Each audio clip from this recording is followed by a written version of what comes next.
Hierdie program word geborg deur DigiCards.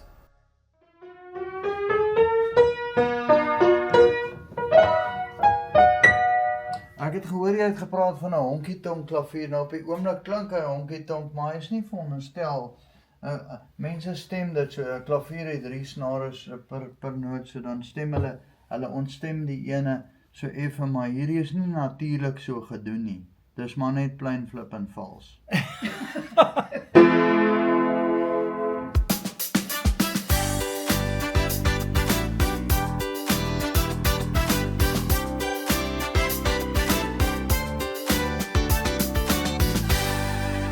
Ons is hier in 'n pragtige plekkie weer, saam met 'n baie spesiale man. Sy naam is Callie Swanepoel.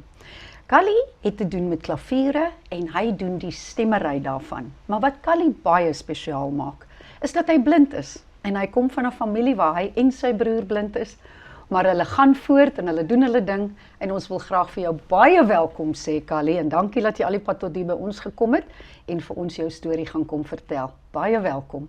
Baie dankie, dis 'n groot plesier en 'n wonderlike voorreg. Callie, ek en jy het nou so kortliks so bietjie net gesels oor waar jy vandaan kom.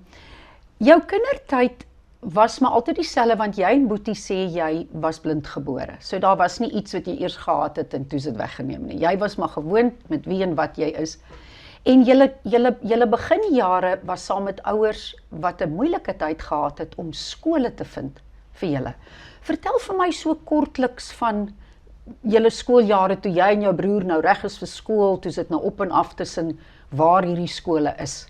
Kan jy vir ons 'n bietjie daarvan vertel? Goed, so ons is op 'n baie jong ouderdom is ons na die Prinshof skool in Pretoria, want dis waar my ouers gewoon het, omdat hulle natuurlik nou nie in daai jare het hulle nou nog nie by Prinshof brail tot 'n matriek gegee nie. So toe omdat ons totaal blind is, toe moes ons gaan na die Woester se skool op daai stadium die skool vir blindes wat nou bekend staan as die Pionierskool. Okay. En my ouers het saam met ons gegaan en ons het so 'n bietjie daar gebly en so aan, en hulle kon ongelukkig nie 'n lewe maak daar nie, so hulle moes dadelik weer terugkom en ons het toe nou nog die jaar of 2 voor ons want brail is eers van standaard 1 af. Okay, en julle moes nou in Pretoria toe nou weer teruggaan? Ja, toe is ons terug Pretoria toe, Ja? En toe moes ek en my broer alleen, my ouers natuurlik saam met ons na die koshuis toe gegaan en seker gemaak dat ons daar is en dat dinge vir ons werk, en toe het ons daar skool gegaan, 'n lang afstand, moes ons dan in vakansies moet ons met die trein huis toe kom en teruggaan. Okay. En toe daarna toe het julle toe besluit, jou ouers het besluit om die Woesterpad te vat permanent? Ja, maar 'n ma is jy weet, ma's is baie spesiaal. Hulle is. Wat is 'n huis sonder 'n moeder, né? Absoluut. Ek dink die Here het vir ons moeders gegee om te kyk dat dit goed gaan met ons. Of course. En so toe ek dink ek was omtrent in standaard 3 gewees. Toe my ouers het hulle weer Woester toe gekom, en dit wat maar geknars hoor, daai eerste paar jaar was moeilik. En hulle het gesukkel. En so, maar hulle het dit gedoen en ons het nog steeds in die koshuis gebly, en dis waar mens vaste beginsels leer en goeters en so aan. Watse positiewe ondervindings kan jy vir ons meedeel met daai koshuislewe saam met mense wat dieselfde probleme het? Was dit vir jou absoluut die moeite werd? Dit was vir ons so lekker. Ons het gesien almal beweeg rond sonder dat iemand hulle altyd iewers heen lei en so aan. En jy die plek geleer ken en jy kon stap waar jy wil en jy kon gaan waar jy wil en dit was lekker.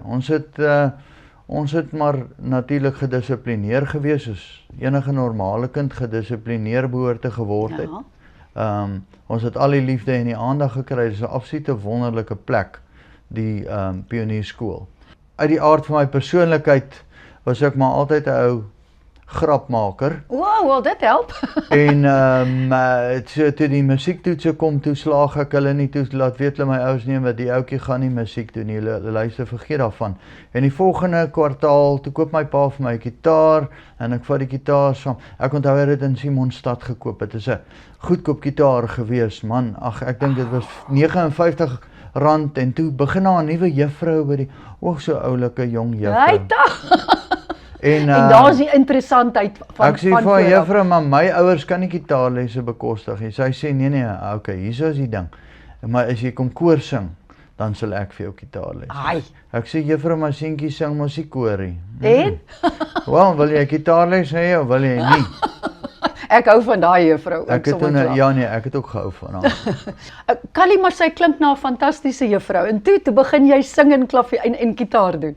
Ja, toe kry ek gitaarlesse gratis en dit was my eerste ondervinding met verkope, want ek het suksesvol aan die juffrou verkoop dat ek sal kan koor sing as sy net vir my die gitaarlesse gee.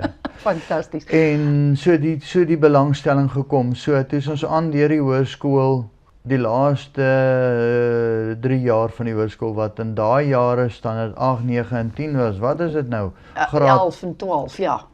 10, 11 en 12. 10, 11 en 12. Toe het my ouers ek hulle so ver gekry om te sê ek kan van die huis af skool gaan. Okay. So dit was vir my lekker, dit was iets anders, maar dit was ook negatief in 'n sin want baie van my maats of die meeste van my maats was toe nou nog in die koshuis, so dan sien ook nou weer half uitgesluit. So na skool het ek 'n 3 jaar kursus gedoen met klavierstem en restaurasie. Waar die passie daarvoor? Wat het jou laat besluit dit gaan klavier wees en nie gitaar nie? Ek is nou sommer nuuskierig. Hoe het jy nou by die klavier uitgekom? Kursus? Ja, want dit is 'n kursus wat jy doen as jy instrumente in stand hou en stemherstelwerk doen. En jy het nou gehou van die idee? Dit was een van die min beroepe wat op daai stadium regtig beskikbaar was. Want ek het nie universiteitstoelating gekry nie, want ek het nie die nut gesien daarvan om so hard te werk en ek het 'n A vir Afrikaanse, E vir Engels en 'n Z vir Zulu gekry. So dan het jy nou daai soort van goed het jy nou en so tydens daai 3 jaar het ek natuurlik nou ander goedjies gedoen soos 'n skakelbordkursus want die laat hulle nou maar want daar is 'n bietjie tyd tussenin. Ek het bietjie rekenaar agtergrond gedoen. Die bemarking het ek sommer self gedoen want ek onthou ek het op 'n stadium gedrukte T-hemde verkoop en ek het op 'n stadium parfum maar jy's 'n entrepreneur, broer. Tannie en Robertson het vir my gesê, maar jy kan mos dit goed doen. Jy hoef nie te kan sien, jy moet net kan praat. Daar's hy en dit kan jy doen. Dit sien ek, dit kan jy doen. Ek wil gou vir jou vra. Ons is nou hoe pas jy aangepas, hoe het jy in George aangekom? Jy's nou in die tuinroete en jy doen klaviere hier by ons. Hoe het jy tot hier gekom en hoe vind jy jou lewe hier in die tuinroete? Ek is mal oor die Kaap. Okay. Ek is absoluut, ons het vir baie lank hier gebly. Nadat ek uit Woester uit weg is. Ek is toe eers Port Elizabeth toe. Okay, so jy het sommer heeltemal oos getrek. Okay. Ja, kyk, my praktiese jaar het ek in die een helfte in Springs gedoen en die ander helfte in Potch. So dit was die 4de jaar, né? Wow. En daarna het ek probeer om my eie besigheid en toe kom ek in Woester te doen, maar dit het nie lekker gewerk nie want die skool was daar, ander los klavierstemmers wat daar rondgewerk het. Natuurlik, dit was ook 'n kleinerige ou dorpie, so daar's nie werk vir almal in daai jare. Ek onthou ek het met my ou tassie, met my ou klavierstem gereedskap het ek nou daar afgepikkel na die klaviere toe ek nie eens daai tyd gery nie. Toe ek Port Elizabeth toe, want die klavierstemmers vereniging het gesê nee, gaan so intoe. Okay. En dis waar jy jou kennis opgetel het. Ja, dit was 2 van die moeilikste jare in my lewe. En toe is ons Pretoria toe en kyk, ek het ons altyd 'n uitdaging gehad met my gewig. Nie geweet nie. 'n standaard 6 ouetjie het in my vasgeloop toe ek in matriek was te sê, ag sorry julle twee, maar ek het hom nie kwaadlik geneem nie want hy was so blind, jy weet, so jy vergewe mos mense vir dinge wat hulle. Maar hy het jou lewe verander sonder dat jy eers geweet het. Ek het dit besef toe. En 2011 het ek iemand ontmoet wat my gehelp het om daai probleem heeltemal mooi uit te stryk en op sy plek te sit en so. Want jy lyk goed, meneer. En ons het toe baie dankie. En ons het toe 'n paadjie saam begin stap en dinge het vir my begin verander en ek het dit reg gekry om internasionaal te reis en so aan. En in die jaar 2015 toe het ons besluit, goed, ek gaan nou deur die land reis en ek gaan vir al my vriende wys hoe lyk ek nou en ons eindig toe in die Kaap op. Iemand sê julle kan ons huis is in wildernis, gebruik hierdie huis, bly daar en ek en Ina bly vir 6 weke en elke dag stap ons 6 kilometer in wildernis toe, ons gaan eet hoender en slaai en ons stap 'n bietjie rond daar en tokkel rond langs die see en so aan en ons doen allerlei lekker dinge. Toe sê ek vir luister, dit is die plek waar ek wil kom bly. Ek wil hiernatoe kom. Toe 10 jaar verder is ons nou nog steeds nie iewers waar ons vasgeburger is en waar ons wil wees en wat ons wil doen nie. Toe sê ek van nou gaan ons tuinroete toe. En ek kom hiernatoe en ek ontmoet 'n vriend van my hier en hy sê luister man,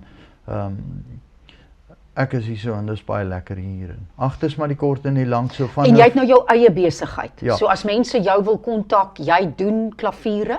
Wat ek doen en ek werk landwyd op hierdie stadium. En is daar baie van julle of nie regtig? Daar's baie min gekwalifiseerde klavierstemmers. Daar's baie YouTubers wat klavier stem en hulle leer op YouTube en dan gaan koop hulle gereedskap in China en hulle skep werk vir die ander van ons wat wel gekwalifiseer is. Ons is wonderlik dankbaar vir die ouens want hulle moet ook daar wees. En hoe sal hulle nou geleer het as hulle nou nie self probeer het nie. Nou nie geleer het op daai manier. Natuurlik. Kali, weet jy, dit was nou regtig vir my baie lekker om jou te ontmoet en ek is mal oor jou gemoedstemming. Jy's net 'n lekker positiewe ou and you just get on with it.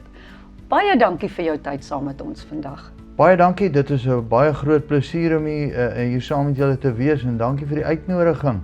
En ek hoop dit kan regtig 'n positiewe bydrae tot mense se lewens maak, want ek sê altyd vir mense, jy weet ek mag miskien blind wees vandag, maar ek het hierdie visie dat ek die wêreld vol wil reis en mense se lewens verander. En daar's geen rede hoekom nie. Baie dankie ou Kali, gaan jou goed en aan julle tuis, daar het julle nou vir Kali ontmoet en ons hoop ons sien julle weer op 'n volgende keer. Totsiens.